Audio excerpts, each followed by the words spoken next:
तो नमस्ते बंधु, मेरा नाम है सुदीप और स्वागत है मेरे चैनल रेसलिंग पैरेट पे। तो जैसा कि मैंने आपको प्रॉमिस किया था, लौट आया हूं मैं मंडे नाइट रॉ की रिव्यू लेके। आज रॉ के ऊपर Bianca Blair versus Becky Lynch का वुमेन्स चैंपियनशिप का मैच था। क्या उसके अंदर टाइटल चेंज हुआ या नहीं, क्या कहानी हमें देखने को मिली डब्ल्यूडब्ल्यूई चैंपियन बिगी एंड उनके चैलेंजर सेथ रॉलिंस के साथ। शो के ऊपर एक नो डिस्क्वालिफिकेशन मैच भी हुआ था। तो हम सारी चीजों के बारे में इस वीडियो के अंदर बात करने वाले हैं। आप वीडियो को बिल्कुल भी स्किप ना करके लास्ट तक जरूर देखना, साथ ही साथ चैनल को जरूर से सब्सक्राइब करके नोटिफिकेशन बेल को भी ऑन कर लीजिए। तो फिर चलिए शुरू करते हैं आज की इस वीडियो में। तो डब्ल्यूडब्ल्यूई ने कल रात को अनाउंस कर दिया था कि शो की शुरुआत होने वाली है Bianca Blair versus Becky Lynch के चैंपियनशिप मैच से, और हमें वही देखने को मिला जब शो के ऊपर पहला ही मैच आ गया Bianca Blair and Becky Lynch का वुमेन्स चैंपियनशिप का मैच। और क्योंकि दोनों सुपरस्टार्स ही वुमेन रेसलिंग के टॉप परफॉर्मर्स हैं, इसलिए डब्ल्यूडब्ल्यूई ने इनका फायदा बहुत ज्यादा उठाया, क्योंकि मैच हमें काफी लंबा देखने को मिला। लगभग 20-25 मिनट के आसपास चला मैच। ये परफॉर्मेंस वाइज, मैच की क्वालिटी वाइज आपको कोई भी कंप्लेंट नहीं होने वाली। और जैसा कि मैंने आपको कल कहा था कि इस वाले मैच में इंटरेस्टिंग यही रहने वाला है कि सर्वाइवर सीरीज के पहले ये मैच करवाने का क्या मतलब है। क्या डब्ल्यूडब्ल्यूई सर्वाइवर सीरीज के अंदर शार्लेट एंड बेकी का मैच अवॉइड करना चाहती है। मैच के अंदर हमने देखा कैसे बियांका ब्लेयर ने बेकी लिंच के मैन हैंडल स्लैम पे भी किक आउट कर लिया। बियांका ब्लेयर काफी बार अपना फिनिशर केओडी लगाने की कोशिश कर रही थी, लेकिन वो अनसक्सेसफुल रही। लेकिन मैच की फिनिश कुछ इस तरह से होती है जब बियांका ब्लेयर दोबारा जाती है केओडी लगाने के लिए, लेकिन क्योंकि दोनों रिंग के एकदम कॉर्नर में खड़े होते हैं, बेकी लिंच टर्न बकल को निकाल देती है और उसी भागे दौड़े में बियांका ब्लेयर का मुंह लग जाता है टर्न बकल के ऊपर, और टाइट्स पकड़ के बेकी लिंच ने बियांका ब्लेयर को यहाँ पे पिन कर लिया और अपनी चैंपियनशिप को भी रिटेन कर लिया।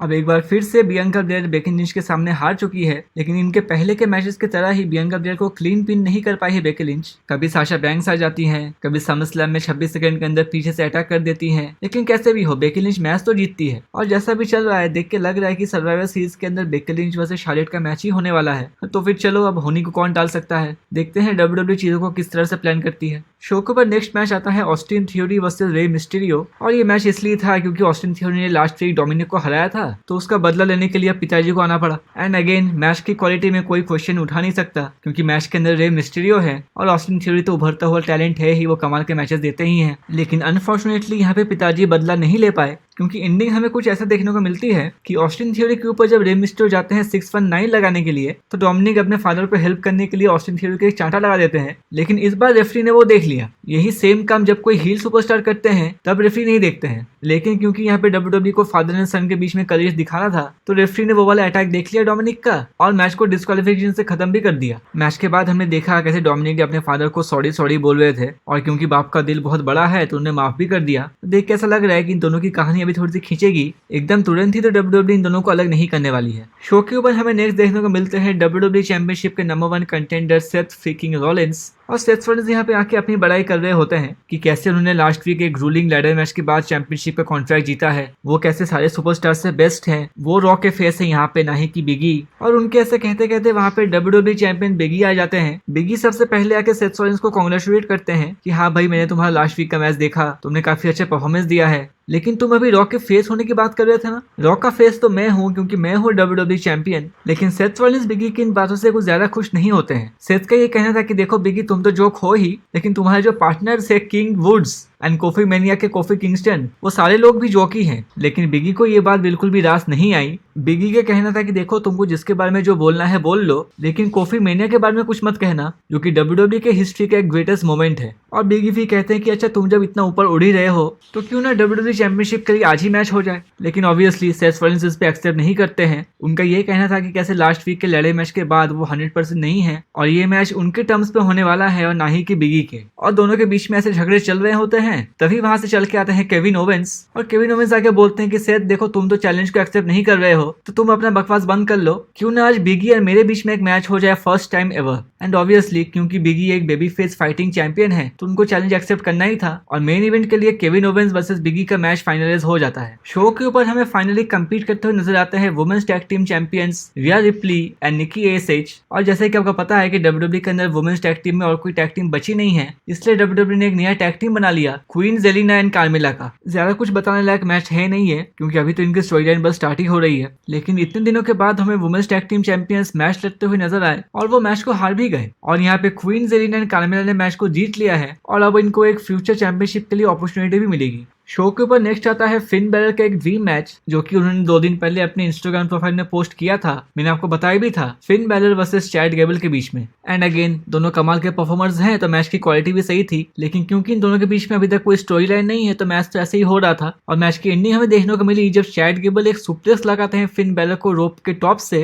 लेकिन उसी को काउंटर करके रोल अप करके पिन कर लेते हैं चैट गेबल को फिन बैलर, और इस मैच में जीत हो चुकी है फिन बैलर की। शो के ऊपर नेक्स्ट आता है एक tag team match street profits versus dirty dogs के बीच में, और हमें कमेंट्री टेबल के ऊपर raw tag team champions RK Bro भी नजर आए। अब मैच तो यहाँ पे dirty dogs and street profits का चल रहा था, लेकिन वहाँ पे जो फैंस बैठे थे वो constantly Randy riddle RK Bro के चैंस लगा रहे थे। और ये मैच शायद इसलिए था कि इस मैच को जो भी जीतता वो शायद रॉ टैग टीम चैंपियनशिप के लिए एक दावेदारी ठोक सकता था। ये मैच भी ठीक ठाक सा चला, लेकिन हमें मैच की एंडिंग में फिर से ओमस आते हुए नजर आए। और पता नहीं भाई हमारे ओमस को स्ट्रीट प्रॉफिट्स से क्या दुश्मनी है, क्योंकि उन्होंने फिर से स्ट्रीट प्रॉफिट्स को मैच कॉज करवा दिया और इस मैच को हमें जीतते हुए नजर आए डर्टी डॉग्स। शो के ऊपर नेक्स्ट मैच आता है Damien priest versus T bar के बीच में एक नो डिस्क्वालिफिकेशन मैच। और क्योंकि ये नो डिस्क्वालिफिकेशन मैच है, तो मैच के अंदर आपको चीयर्स देखने को मिलेंगे, आपको टेबल्स देखने को मिलेंगे, आपको कैंडलस्टिक देखने को मिलेंगे। हमें टी बार की तरफ से काफी होशियारी देखने को नजर आई जब उन्होंने डेमियन प्रीस्ट को रस्सियों के बीच में फंसा लिया और उन पे कैंडलस्टिक से अटैक करते रहे। लेकिन डेमियन प्रीस्ट जैसे जैसे रस्सियों से निकलते हैं और टी बार के ऊपर चीयर शॉट्स लगाने लगते हैं, और उसके बाद रिंग साइड के पास एक टेबल लगा हुआ था, उसके ऊपर लगा देते हैं एक चोक स्लैम, और फिर टी बार को रिंग में वापस लाके उनको लगा देते हैं एक रेकनिंग, और इस मैच को जीत चुके हैं अभी डेमियन प्रीस्ट को देख के यही लग रहा है कि उनके लिए एक शॉर्ट फ्यूड थी। और आपने अगर नोटिस किया होगा तो डेमियन प्रीस्ट के कैरेक्टर में थोड़ा सा चेंज लग रहा था। हो सकता है WWE हमें डेमियन प्रीस्ट का कोई अलग वर्जन दिखा दे। और मैच खत्म होने के बाद हमने देखा कि कैसे अपोलो क्रूज आके डेमियन प्रीस्ट को कन्फ्रंट करते हैं, तो अब हमें शायद Damian Priest and Apollo Crews की फ्यूड देखने को मिलेगी। शो का मेन इवेंट आता है Kevin Owens versus WWE champion Big E के बीच में, और जैसा कि केविन ओवेंस पहले ही बता चुके हैं ये एक फर्स्ट टाइम एवर मैच था। और ये कितनी अजीब बात है ना, केविन ओवेंस और बिगी कितने टाइम से मेन रोस्टर के ऊपर हैं, लेकिन दोनों के बीच में कभी 1-to-1 मैच नहीं हुआ। लेकिन चलो जो भी हो, आज हमें वो मैच देखने को मिल गया, और भाई क्या कमाल का मैच था। मतलब एक बार को WWE सीज़ारो को भी WWE चैंपियन बना दे, लेकिन केविन ओवेंस किसी मैच में अच्छा परफॉर्म ना करे ऐसा हो नहीं सकता। लेकिन हमने WWE चैंपियन बिगी भी किसी से कम नहीं है, उनका भी कैसा परफॉर्मेंस रहता है हमें पता है। आपको इस मैच के अंदर सुप्लेक्स देखने को मिलेगा, आपको इसके अंदर स्वन टाइम बॉम्ब देखने को मिलेगा, लेकिन क्योंकि सेथ रॉलिंस भी रिंग के साइड बैठे हुए होते हैं, तो मैच में उनका कुछ इनपुट तो होना ही था। और वो वही करते हैं जब वो रेफरी से नजर बचा के अपने कॉन्ट्रैक्ट से अटैक कर देते हैं बिगी के ऊपर, और उसका फायदा लेने की कोशिश करते हैं केविन ओवेंस। लेकिन जैसे ही तीसरा काउंट होने जाता है, बिगी काउंटर कर देते हैं और केविन ओवेंस को रोल अप करके बिगी ने इस मैच को जीत लिया। लेकिन मैच खत्म होने के बाद जब बिग स्क्रीन के ऊपर रिप्ले दिखाते हैं, तब बिगी देख लेते हैं कि सेथ रॉलिंस ने अटैक किया था बिगी के ऊपर और उसका फायदा उठाने की कोशिश कर रहे थे केविन ओवेंस। तो बिगी को लगता है ना ये Kevin Owens and Seth Rollins की मिली भगत है, इसलिए वो केविन ओवेंस को ब्लेम करने लग जाते हैं। केविन ओवेंस ने बहुत बार सॉरी बोला बिगी को कि भाई सेथ रॉलिंस को मैंने ऐसा कुछ नहीं कहा था करने के लिए, लेकिन भाई बिगी को तो इससे भरोसा हुआ नहीं, और बिगी ने लगा दिया केविन ओवेंस के ऊपर अपना बिग एंडिंग। और अब ऐसा देख के लग रहा है कि शायद केविन ओवेंस भी बिगी के अगेंस्ट में हो सकते हैं, और क्या पता हमें केविन ओवेंस का फाइनली हील टर्न देखने को भी मिल जाए। ओवरऑल रॉ की बात करें तो सारे मैचेस की क्वालिटी बहुत अच्छी थी,